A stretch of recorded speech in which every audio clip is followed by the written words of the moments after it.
Shawn, it's looking like there's a window of time where the roads could get a little dicey. Yes, but it's going to get better just in time for Bachfest tomorrow. So that's the good news. that's what matters, right? Yes. So we do have a chance for a few strong to severe storms as we make our way into the evening hours tonight.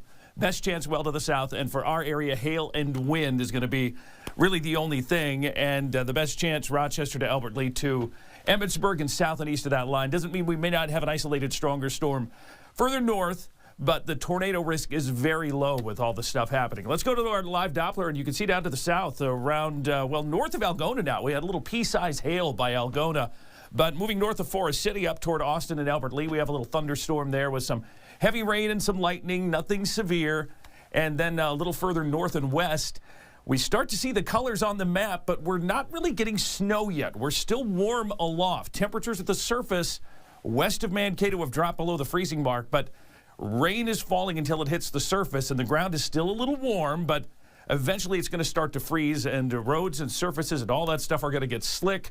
Road conditions still mostly green and in good shape, but we're starting to see blue, that partially covered, fill in there because the roads are starting to ice up and they are getting a little slick, and that will be the case here as we make our way through the evening. So just be ready for that. Here's the winter weather advisory from now through the overnight hours into the morning tomorrow, but the system's going to wrap up fairly quickly. It'll be out of here, and our temperatures are going to climb, and that's a good thing. But before that happens, we may get some freezing rain. The potential is there for some places, and these are going to be very localized, but there could be up to 2/10 of an inch of ice in a few spots with this. And once we get toward the tail end, we're going to see a transition to all snow, and I don't really expect much, especially if you're on the far southeastern edge of this white line. But as you get a little further north and west, there could be a bit more with a couple spots getting up to an inch. But most places, a sloppy, wet dusting, less than an inch of snow here with this system as everything moves through. So I want to take you through it hour by hour.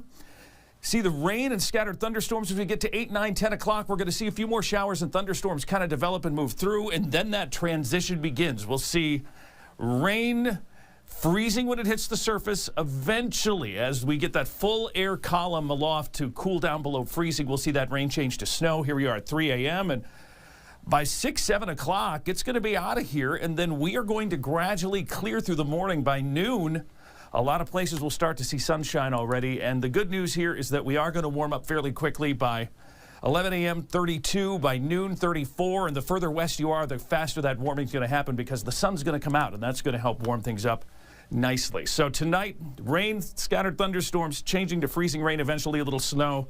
Down to 26, 15 to 25 on the wind, so it will be breezy. There could be some issues with visibility for that brief window while snow is falling. 45 tomorrow, and then look at this. Sunday, Monday, we're going to warm it up. 62 Sunday, 57 Monday. That silly clock isn't moving to the left like I tried to make it to. Saturday night, spring ahead before you go to bed and check your smoke detector and your weather radio batteries because severe season is coming. Next week, above average, couple shots at some rain, maybe a little snow at night, but overall a pretty low-key 10-day forecast. We're going to take a break. We'll be back after this.